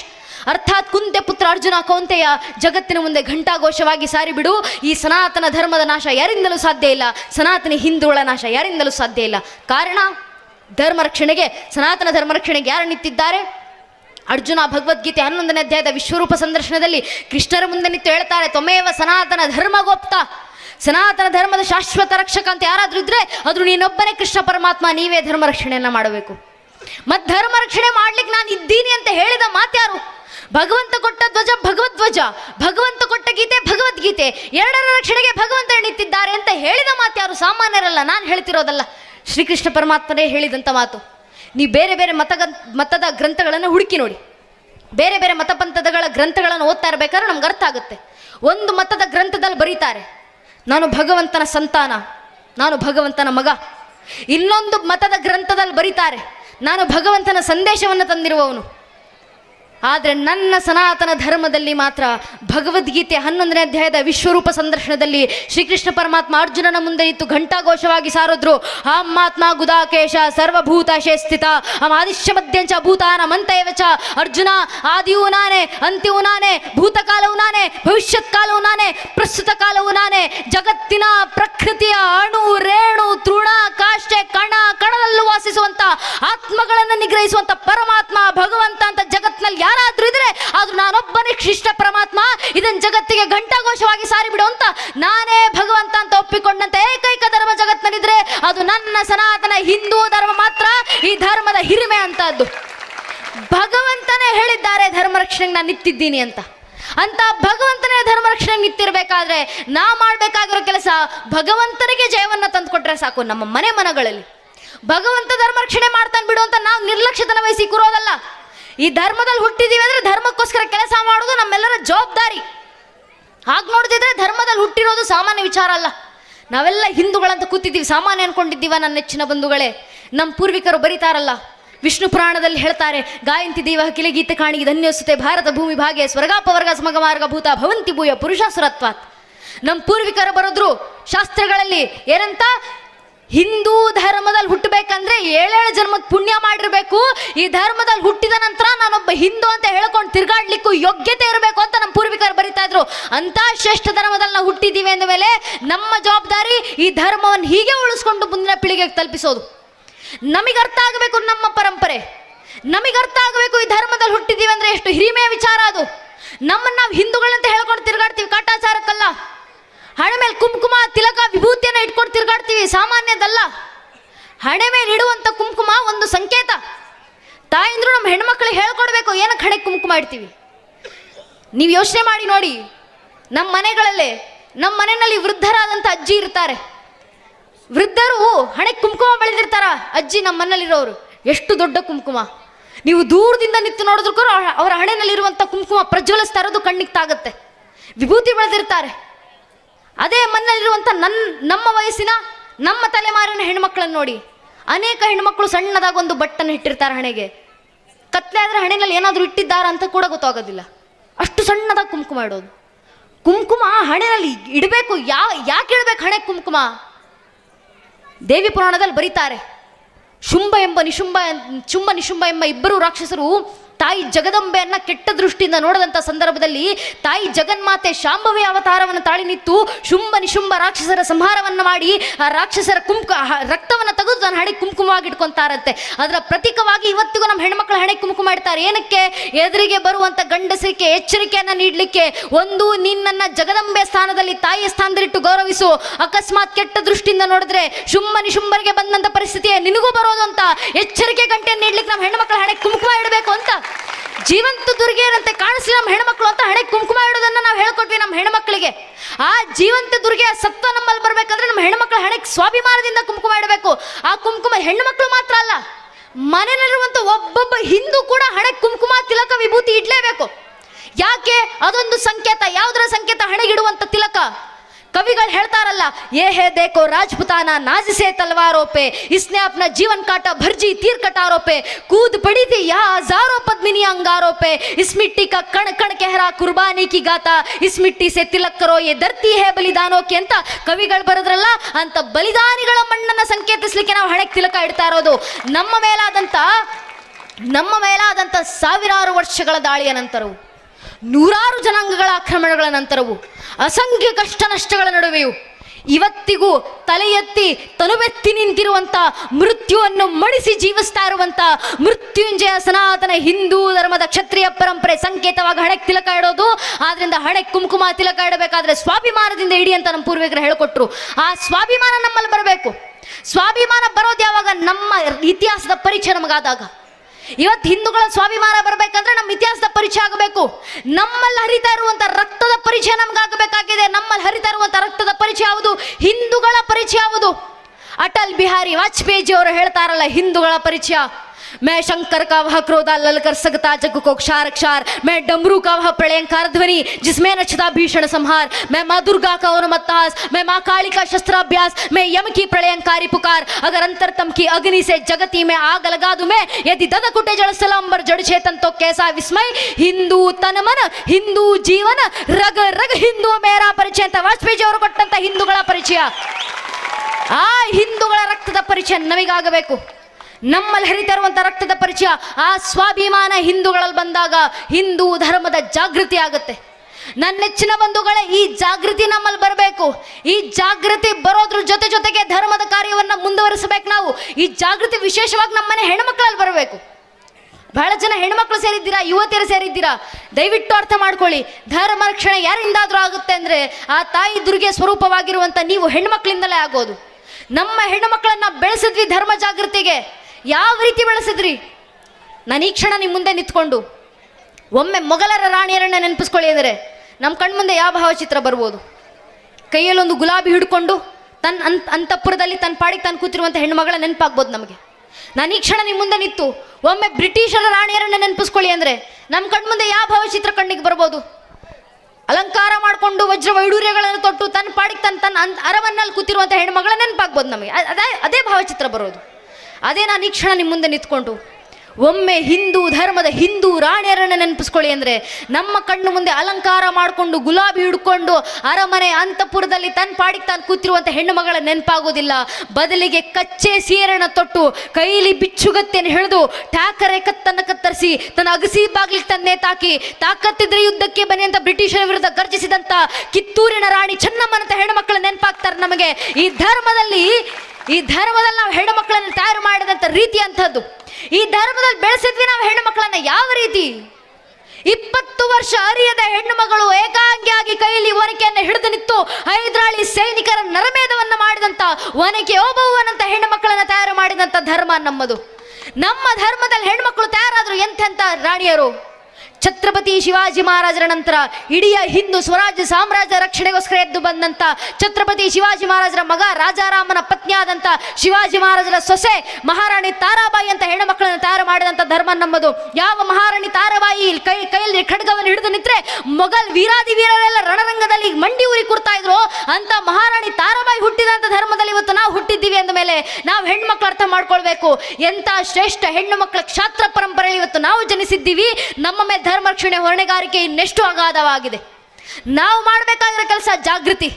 ನಮ್ಮ ಜಾಗೃತಿ ಬರಲಿ, ಇಡೀ ಹಿಂದೂ ಧರ್ಮದ ಜಾಗೃತಿ ಬರಲಿ. ಜಾಗೃತಿ ಬರುವ ಮೂಲಕ ನಾವು ಮಾಡಬೇಕಾಗಿರೋ ಕೆಲಸ ಯಾವುದು? ರಾಮ ಮಂದಿರ ಕಟ್ಟಿ ಸುಮ್ಮನೆ ಆಗೋದಲ್ಲ ನನ್ನ ನೆಚ್ಚಿನ ಬಂಧುಗಳೇ.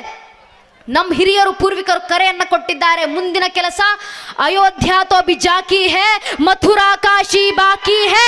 ರಾಮ ಮಂದಿರ ವಾಪಸ್ ತಗೊಂಡಿದ್ದೀವಿ. ಸಂವಿಧಾನದ ಅಡಿನಲ್ಲೇ ಕೃಷ್ಣರ ಮಥುರಾ ಕೃಷ್ಣ ಜನ್ಮಭೂಮಿನೂ ಕೂಡ ವಾಪಸ್ ತಗೊಂತೀವಿ. ಕಾಶಿ ವಿಶ್ವನಾಥರ ಮಂದಿರವನ್ನು ಪುನರ್ ಪ್ರತಿಷ್ಠಾಪನೆ ಮಾಡ್ತೀವಿ. ಸಂವಿಧಾನದ ಅಡಿನಲ್ಲೇ ಈ ಕೆಲಸ ಆಗಬೇಕಾಗಿದೆ. ಒಂದು ಕಾಲದಲ್ಲಿ ನಮ್ಮ ಪೂರ್ವಿಕರು ರಾಮ ಮಂದಿರಕ್ಕೋಸ್ಕರ ಶ್ರಮವನ್ನು ಪಟ್ಟಿದ್ರು. ಪೂಜ್ಯನೇ ಅಶೋಕ್ ಸಿಂಗಾಲ್ಜಿ ಅವರು ಭಾರತದ ಸಮಸ್ತ ಹಿಂದೂ ಸಮಾಜಕ್ಕೆ ಕರೆಯನ್ನು ಕೊಟ್ಟಿದ್ರು.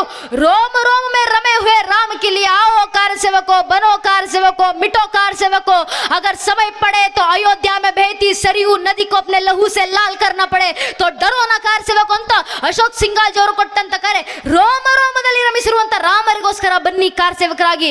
ಸಮಯ ಬಂದ್ರೆ ಅಯೋಧ್ಯೆಯಲ್ಲಿ ಹರಿತಾ ಇರುವಂತ ಸರಿಯು ನದಿಯನ್ನ ನಿಮ್ಮ ರಕ್ತಗಳಿಂದ ಕೆಂಪಾಗಿಸುವ ಸಂದರ್ಭ ಬಂದ್ರು ಹಿಂಜರಿಯದಿರಿ ಕಾರ್ ಸೇವಕರಂತ ಪೂಜ್ಯನೆ ಅಶೋಕ್ ಸಿಂಗಾಜಿ ಅವರು ಕೊಟ್ಟಂತ ಕರೆಗೆ ಈ ದೇಶದ ಲಕ್ಷ ಲಕ್ಷ ಜನ ಕಾರ್ ಸೇವಕರು ಅಯೋಧ್ಯೆ ಪುಣ್ಯ ಭೂಮಿನಲ್ಲಿ ನಿಂತಿದ್ರು. ಹೆಣ್ಮಕ್ಳು ನೆನ್ಪಿಟ್ಕೊಳ್ಬೇಕು, ದಶಕಗಳ ಹಿಂದೆ ನಮ್ಮ ಪೂರ್ವಿಕರು ರಾಮರಿಗೋಸ್ಕರ ಮಾಡಿದಂತ ಆ ಕಾರ್ ಸೇವೆನಲ್ಲಿ ಯಾವ 3.5 ಲಕ್ಷ ಜನ ಹಿಂದೂಗಳು ಕಾರ್ ಸೇವೆಗಂತ ಅಯೋಧ್ಯೆಯಲ್ಲಿ ನಿಂತಿದ್ರು, ಆ ಲಕ್ಷಾಂತರ ಜನ ಹಿಂದೂಗಳಲ್ಲಿ 36,000 ಜನ ಹೆಣ್ಮಕ್ಳು ಕಾರ್ ಸೇವಕರಾಗಿ ಅಯೋಧ್ಯೆ ಹೊರಟು ನಿಂತಿದ್ರು.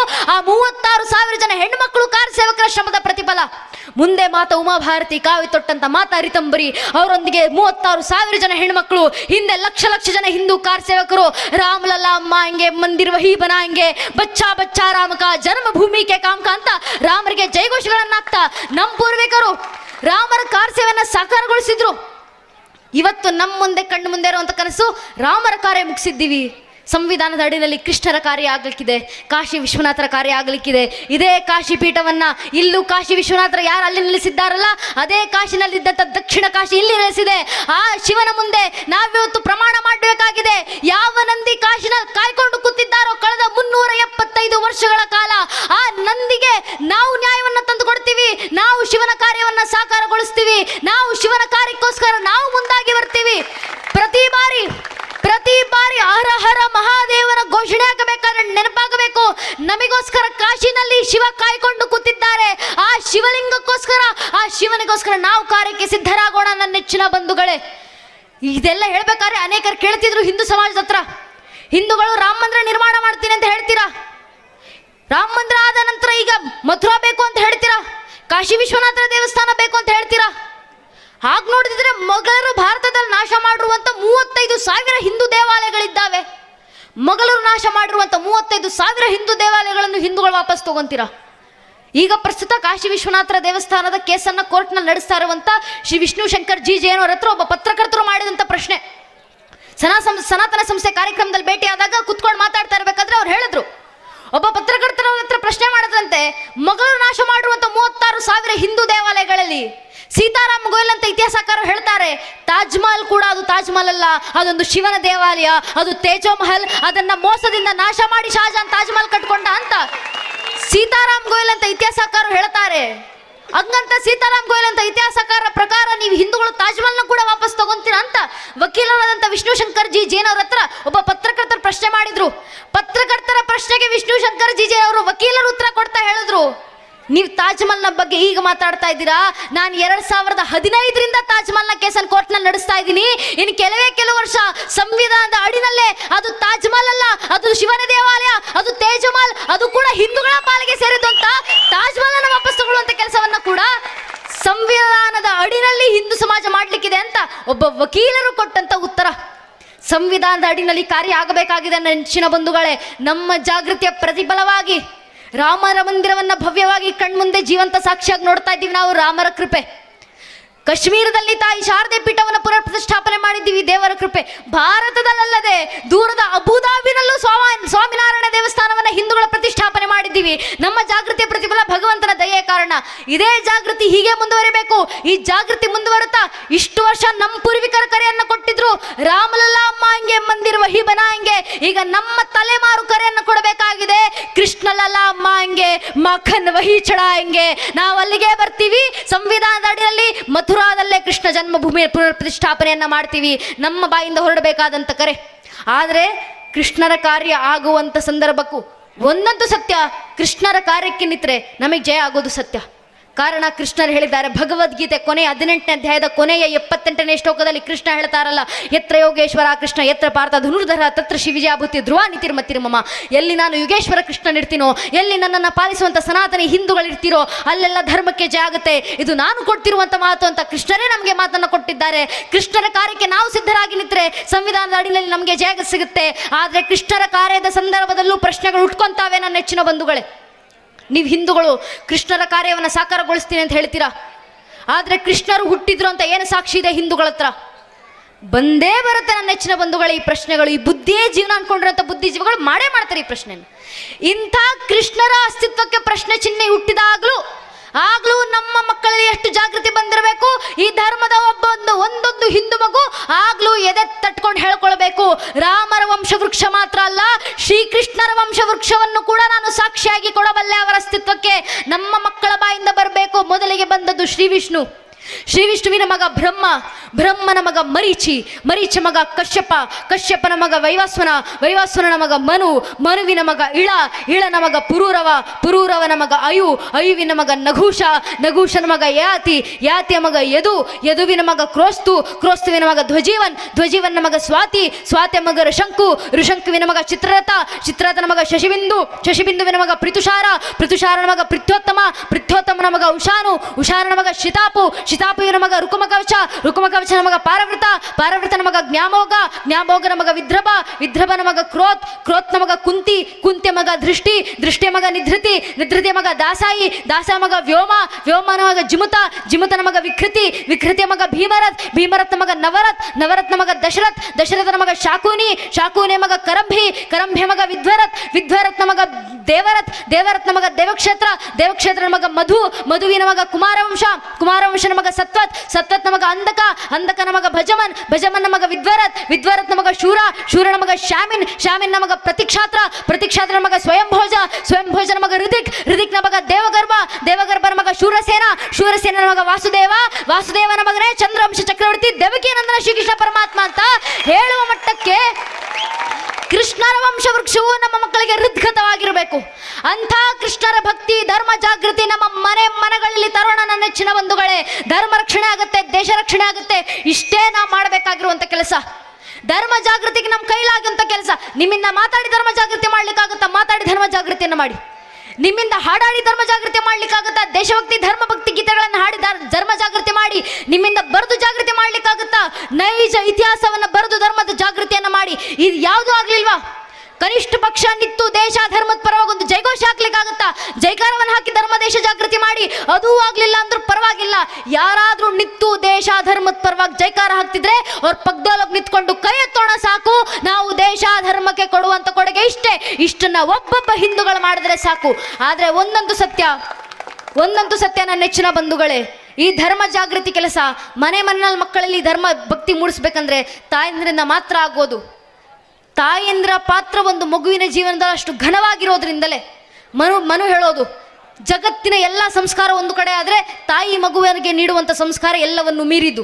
ಉಪಾಧ್ಯಾಯ ದಶಾಚಾರ್ಯ ಆಚಾರ್ಯ ಸಂಪಿತ ಶಾಸ್ತ್ರತು ಪಿತ್ರನ ಮಾತು ಗೌರವವನ್ನು ತಿರುಚಂತೆ ಮನುಸ್ಮೃತಿಯಲ್ಲ 6ನೇ ಅಧ್ಯಾಯದಲ್ಲಿ ಮನು ಬರೆಯುವಂಥ ಮಾತು, 10 ಜನ ಆಚಾರ್ಯರಿಗೆ ಒಬ್ಬ ಉಪಾಧ್ಯಾಯ ಸಮ ಅಂತ, 100 ಜನ ಉಪಾಧ್ಯಾಯರಿಗೆ ಒಬ್ಬ ತಂದೆ ಸಮ, ಆದಂಥ 1000 ಜನ ತಂದೆಯಂದಿರಿಗೆ ಒಬ್ಬ ತಾಯಿ ಸಮ ಅಂತ ಮನು ಬರೆದ್ರು. ಒಬ್ಬ ತಾಯಿ ಮಕ್ಕಳಿಗೆ ನೀಡುವಂಥ ಸಂಸ್ಕಾರದಲ್ಲಿರುವಂಥ ತಾಕತ್ತು, ಅದಕ್ಕೆ ನಾವು ಇತಿಹಾಸದ ಪ್ರತಿಯೊಬ್ಬ ವ್ಯಕ್ತಿಯನ್ನು ಇವತ್ತಿಗೂ ಅವ್ರ ತಾಯಿ ಹೆಸರಿಂದಲೇ ಗುರುತಿಸೋದು. ನಾವು ಭೀಷ್ಮರನ್ನ ನೆನಪಿಸ್ಕೊಂತೇವೆ ಏನಂತ? ಗಂಗಾಪುತ್ರ ಭೀಷ್ಮ. ಅರ್ಜುನನ ನೆನಪಿಸ್ಕೊಂತೀವಿ ಏನಂತ? ಕೌಂತೆಯ ಕುಂತಿಪುತ್ರ ಅರ್ಜುನ. ರಾಮರನ್ನ ನೆನಪಿಸ್ಕೊಂತೀವಿ, ದಶರಥನ ಮಗ ರಾಮರ ನೆನಪಾಗ್ತಾರೋ ಇಲ್ವೋ? ಆದ್ರೆ ದಿನ ಬೆಳಗ್ಗೆದ್ದಾಗ ಸುಪ್ರಭಾತ ಆಡ್ತೀವಿ, ಕೌಶಲ್ಯ ಸುಪ್ರಜ ರಾಮ ಅಂತ. ಅಂದ್ರೆ ಕೌಶಲ್ಯ ಮಗ ರಾಮ ಬೆಳಗಾಯ್ತು ಎದ್ದೇಳಪ್ಪ ಅಂತ. ಕೃಷ್ಣರನ್ನು ಕೂಡ ಕುಮಾರವ್ಯಾಸರು ಗದುಗಿನ ಭಾರತದ ಆದಿ ಪರ್ವದ ಪೀಠಿಕಾಸಂದೆ 25ನೇ ಶ್ಲೋಕದಲ್ಲಿ ಕೃಷ್ಣರ ಆಶೀರ್ವಾದವನ್ನು ಬೇಡ್ತಾರೆ. ಎಷ್ಟು ಸುಂದರವಾಗಿ ಕುಮಾರವ್ಯಾಸರ ಆಶೀರ್ವಾದ ಬೇಡ್ತಾರೆ ಕೃಷ್ಣರದ್ದು. ವೇದ ಪುರುಷನ ಸುತನ ಹೆಮ್ಮಗನ ಮಗನ ತಳೋದರಿಯ ಮಾತೃಳನ ಮಾವನ ತುಳನ ಭುಜಬಲಿದಿ ಗೆಲ್ಲಿದಣ್ಣನವ್ವೇ ನಾದಿನೇ ಜಠರದಲ್ಲಿ ಜನಿಸಿದ ಅನಾದಿ ಮೂರ್ತಿ ಸಲಹೋ ಗದುಗಿನ ವೀರ ನಾರಾಯಣ. ವೇದ ಪುರುಷ ಬ್ರಹ್ಮ, ಬ್ರಹ್ಮನ ಮಗ ಮರೀಚಿ, ಮರೀಚ ಮಗ ಪೂರ್ಣಿಮಾ, ಪೂರ್ಣಿಮನ ಸಹೋದರ ಕಶ್ಯಪ, ಕಶ್ಯಪರ ಹಿರಿಯ ಮಗ ಇಂದ್ರ, ಇಂದ್ರನ ಮಗ ಅರ್ಜುನ, ಅರ್ಜುನನ ತೊಳೋದರೇಂದ್ರ ಪತ್ನಿ, ಅರ್ಜುನನ ಪತ್ನಿಯ ಸೋದರ ಮಾವ ಕಂಸ, ಕಂಸನ ಮಾವ ಜರಾಸಂಧ ಅಂತ ಜರಾಸಂಧನ ಭುಜಬಲದಿ ಗೆಲ್ಲಿದವ, ತನ್ನ ತೋಳು ಬಳದ ತಾಕತ್ತಿಂದ ಸೋಲಿಸಿದವ ಭೀಮ, ಭೀಮರ ಅಗ್ರಜ ಯುಧಿಷ್ಠಿರರು, ಯುಧಿಷ್ಠಿರರ ತಾಯಿ ಕುಂತಿ, ಕುಂತಿಯ ನಾದಿನಿ ದೇವಕಿ, ಅಂಥ ದೇವಕಿಯ ಜಠರದಲ್ಲಿ ಅರ್ಥಾತ್ ರತ್ನಗರ್ಭದಲ್ಲಿ ಜನಿಸಿದ ಶ್ರೀಕೃಷ್ಣ ಪರಮಾತ್ಮ ನಮ್ಮೆಲ್ಲರೂ ಸಲಹೆ ಅಂತ ಕೇಳ್ಕೊಂಡ್ರಲ್ಲ. ಕುಮಾರವ್ಯಾಸರು ಎಷ್ಟು ಸುಂದರ ದೃಷ್ಟಾಂತ ನೀಡಿದ್ದಾರೆ. ನೀವು ಚತುರ್ಮುಖ ಬ್ರಹ್ಮನಿಂದ ಶುರು ಮಾಡಿದ್ರು ಕೊನೆಗೆ ಮಗುವಿನ ಪರಿಚಯ ಮಾಡಿಕೊಡ್ಬೇಕಾದ್ರೆ ತಾಯಿ ಹೆಸರಿಂದಲೇ ಪರಿಚಯ ಮಾಡಿಕೊಡ್ಬೇಕು. ಕಾರಣ ಒಂದು ಮಗುವಿನ ಜೀವನದಲ್ಲಿ ತಾಯಿ ವಹಿಸುವಂಥ ಪಾತ್ರ ಅಷ್ಟು ಘನವಾಗಿರುತ್ತೆ ಅಂತ. ಆದರೆ ಬಂದಾಗ ಖುಷಿ ಆಯಿತು ನನ್ನ ನೆಚ್ಚಿನ ಬಂಧುಗಳೇ, ಈ ಸಮಯದಲ್ಲೂ ಇಷ್ಟು ಸಾವಿರಾರು ಸಂಖ್ಯೆ ತಾಯಿಂದರು ಮನೆಯ ಮಕ್ಕಳನ್ನು ಮನೆಯವರನ್ನು ಕೂರಿಸ್ಕೊಂಡು ಬಂದು ಧಾರ್ಮಿಕ ಸಭೆಯಲ್ಲಿ ಕೂತು ಆ ಮಕ್ಕಳಿಗೆ ಧಾರ್ಮಿಕತೆಯನ್ನು ತುಂಬಿಸುವಂಥ ಕೆಲಸ ಮಾಡ್ತಿದ್ದೀರಲ್ಲ. ತಾಯಿಂದ್ರಲ್ಲಿ ಖಂಡಿತವಾಗ್ಲೂ ಈ ಊರಿನಲ್ಲಿ ಜಾಗೃತಿ ಇದೆ. ನಿಮ್ಮ ಊರಿನಲ್ಲಿರುವಂಥ ತಾಯಿಂದ್ರಲ್ಲಿರುವಂಥ ಜಾಗೃತಿ ದೇಶದ ಮೂಲೆ ಮೂಲೆಯಲ್ಲಿ ಬಂದರೆ ಸಾಕು, ಧರ್ಮ ರಕ್ಷಣೆ ಆಗುತ್ತೆ. ಆದ್ದರಿಂದ ಎಲ್ಲ ತಾಯಂದ್ರಿಗೂ ವಿಶೇಷವಾಗಿ ನಮನಗಳನ್ನು ಸಲ್ಲಿಸ್ತೀನಿ, ಅಭಿನಂದನೆಗಳನ್ನು ಸಲ್ಲಿಸ್ತೀನಿ. ಇದೇ ಸಂಸ್ಕಾರ ನಿಮ್ಮ ಮಕ್ಕಳಲ್ಲಿ ಇನ್ನಷ್ಟು ಉದ್ದೀಪನವಾಗಿ ಬೆಳೆಯುವಂತೆ ನೋಡ್ಕೊಳ್ಳಿ. ಅಂತ ಹೇಳ್ತಾ ನಂಗೆ 2 ಮಾತನ್ನು ಆಡ್ಲಿಕ್ಕೆ ಅವಕಾಶ ಮಾಡಿಕೊಟ್ಟಂತ ಸಂಘಟನೆ ಎಲ್ಲ ಹಿರಿಯರಿಗೆ, ವಿಶೇಷವಾಗಿ ಕಾರ್ಯಕರ್ತ ಅಣ್ಣಂದಿರಿಗೆ, ಊರಿನಲ್ಲಿ ಒಂದು ಕಾರ್ಯಕ್ರಮ ಮಾಡಬೇಕು, ಧಾರ್ಮಿಕ ಸಭೆ ಆಯೋಜಿಸಬೇಕು ಅಂದರೆ ಕಾರ್ಯಕರ್ತ ಅಣ್ಣಂದಿರು ತಿಂಗಳುಗಳ ಗಟ್ಟಲೆ ಮನೆಯನ್ನ ಬಿಟ್ಟು, ಊಟವನ್ನ ಬಿಟ್ಟು, ನಿದ್ದೆಯನ್ನ ಬಿಟ್ಟು ಮನೆಯಲ್ಲಿ 108 ಕೆಲಸ ಇದ್ರು. ಮನೆ ಕೆಲಸ ಆಮೇಲೆ ಮೊದಲು ಧರ್ಮದ ಕೆಲಸ, ದೇಶದ ಕೆಲಸ, ನನ್ನ ಊರಿನ ಜನರಲ್ಲಿ ಧರ್ಮ ಜಾಗೃತಿ ಕೆಲಸ ಆಗಬೇಕಂತ ಮನೆ ಕೆಲಸವನ್ನ ಬಿಟ್ಟು ಬಂದು ತಿಂಗಳುಗಳ ಗಟ್ಟಲೆ ಧರ್ಮ ಕಾರ್ಯಕ್ಕೋಸ್ಕರ ಶ್ರಮಿಸಿರ್ತಾರೆ. ಆ ಕಾರ್ಯಕರ್ತರಿಗೆ ನಾವು ಏನು ಗೌರವವನ್ನು ಸಲ್ಲಿಸ್ತೀವೋ ಇಲ್ವೋ, ನಿಮ್ಮಲ್ಲಿ ಕೇಳ್ಕೊಳ್ಳೋದಿಷ್ಟೇ. ನಮ್ಮ ಶಾಸ್ತ್ರಗಳಲ್ಲಿ ಹೇಳಿದ್ದಾರೆ, ಧರ್ಮೋ ರಕ್ಷಿತಿ ರಕ್ಷಿತಃ. ಯಾರು ಧರ್ಮ ರಕ್ಷಣೆ ಮಾಡ್ತಾರೋ ಅವರ ರಕ್ಷಣೆಗೆ ಧರ್ಮವೇ ನಿಂತಿರುತ್ತೆ. ಧರ್ಮ ರಕ್ಷಣೆಗಂತ ಇಡೀ ಯೌವನವನ್ನು ಸಮರ್ಪಿಸಿರುವಂಥ ಆ ಕಾರ್ಯಕರ್ತ ಅಣ್ಣಂದಿರ ರಕ್ಷಣೆಗೆ ನಾವು ಗ್ರಾಮದಲ್ಲಿರುವಂಥ ಹಿಂದೂ ಬಾಂಧವರು ಅವರ ಬೆನ್ನಿಗೆ ನಿಂತು, ಅವರ ಬೆನ್ನೆಲುಬಾಗಿ ನಿಂತು ಆ ಕಾರ್ಯಕರ್ತ ಅಣ್ಣಂದಿರಿಗೆ ಬೆಂಬಲವನ್ನು ಕೊಡೋಣ.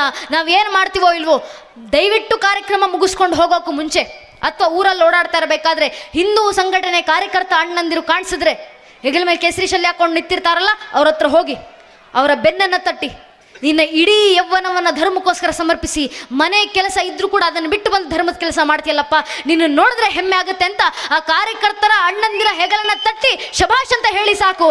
ನಾವು ಆ ಕಾರ್ಯಕರ್ತ ಅಣ್ಣಂದಿರಿಗೆ ಸಲ್ಲಿಸುವಂಥ ಗೌರವ ಇಷ್ಟೇ. ಇಷ್ಟನ್ನು ಸಮಸ್ತ ಹಿಂದೂ ಬಾಂಧವರು ಮಾಡೋಣ ಅಂತ ಹೇಳ್ತಾ ಕಾರ್ಯಕರ್ತ ಅಣ್ಣಂದರಿಗೆ ವಿಶೇಷವಾಗಿ ನಮನಗಳನ್ನು ಸಲ್ಲಿಸ್ತಾ, ಗುರು ಮಹಾರಾಜು ಶಾರದಾ ಮಾತೆ ನನ್ನ ಕೆಲಾಡಿಸಿರುವಂಥ 2 ಮಾತನ್ನು ಕೇಳಿಸ್ಕೊಂಡಂತ ಎಲ್ಲ ಹಿರಿಯರಿಗೆ, ದೇಶಭಕ್ತ ಬಾಂಧವರಿಗೆ, ಮಾತಾ ಭಗಿಣಿಯರಿಗೆ, ಅಕ್ಕ ಅಣ್ಣಂದಿರಿಗೆ ಹಾಗೂ ಇಡೀ ಕಾರ್ಯಕ್ರಮದಲ್ಲಿ ನಮಗೆ ಸಹಕಾರ ನೀಡಿರುವಂಥ ಆರಕ್ಷಕ ಬಂಧುಗಳಿಗೆ, ಪತ್ರಕರ್ತ ಬಾಂಧವರಿಗೆ ಹಾಗೂ ಎಲ್ಲ ಕಿರಿಯರ ಪಾದಗಳಿಗೆ ಮತ್ತೊಮ್ಮೆ ನನ್ನ ಹಣೆ ಹೆಚ್ಚಿ ನಮಸ್ಕರಿಸ್ತೇನೆ. ಜೈ ಹಿಂದ್, ವಂದೇ ಮಾತರಂ, ಹರಿ ಓಂ ತತ್ ಸತ್, ಶ್ರೀರಾಮಕೃಷ್ಣ ಅರ್ಪಣ ಮಸ್ತು.